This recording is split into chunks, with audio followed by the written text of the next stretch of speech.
What's going on, golfers? Karsten here. I had to go down to Springfield, Illinois the other day, and on my way down there I made sure to play a course that's been on my list for a long time called WeaverRidge out in Peoria, Illinois.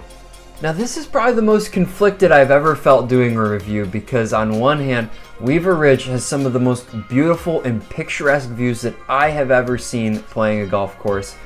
And on the other end, it's clearly seen some better days as well. In fact, when I went to check in, I saw a hat that said "Make WeaverRidge Great Again," and I now realize that is the perfect way to summarize what it's like to play here, because though it's still really great and a beautiful, picturesque course, it's in need of some love to return to that state of greatness. So enough of me talking, here's some of my favorite footage from the round.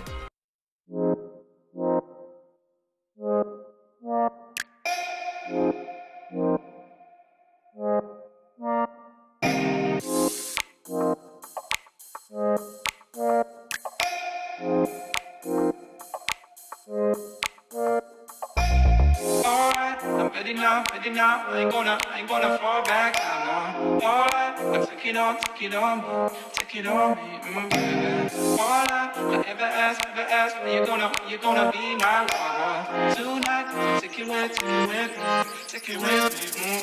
If I left, then it made no sense. And you tell your friends, and they hold your hands, baby. Never mind. If I left, then it made no sense. And you tell your friends, and they hold your hands, baby. Never mind.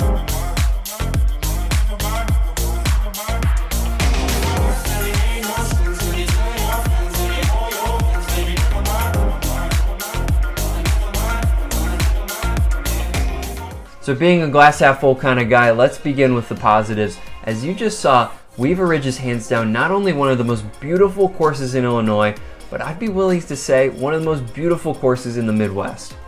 This is especially apparent from holes 8 through 18, but the ones that really stick in my mind are the finishing holes of number 9 and number 18.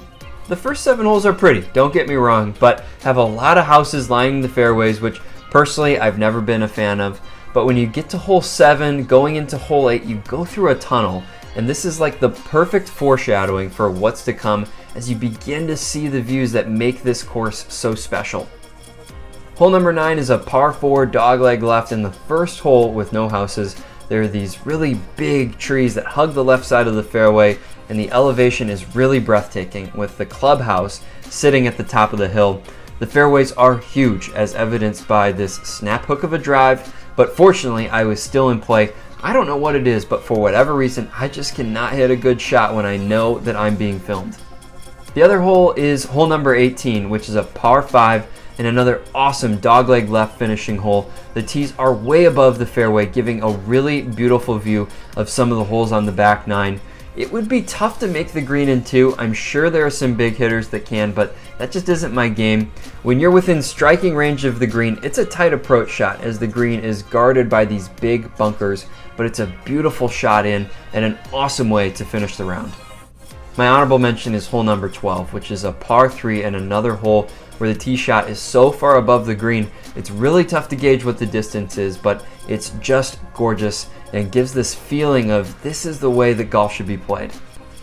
As of June 2020, the value for playing here is fantastic, as I paid only $40 for 18 holes with a cart, and it was worth every penny. During weekend peak hours, it's only $60 with a cart, and obviously it's cheaper to play during the weekdays, though I don't recommend walking. The elevation is beautiful, but if you don't take a cart, you will be worn out pretty quick. Now I hate to do this, but we have to turn to the other side of the coin because especially on the first 7 holes, you can tell that WeaverRidge has seen some better days. This can be seen as several of the bunkers have been washed out, there's a good amount of sun damage, and some of the greens look like they're colored in. I spoke with someone in the pro shop who said the course began to fall in tough times because the previous owners really didn't put any of the money back into the course, which obviously led to things getting out of hand pretty quick. The good news is that new leadership is clearly taking the right steps though to make WeaverRidge great again. Some other notes, there are no real thrills regarding the amenities, though it has a pretty nice country club and a driving range as well.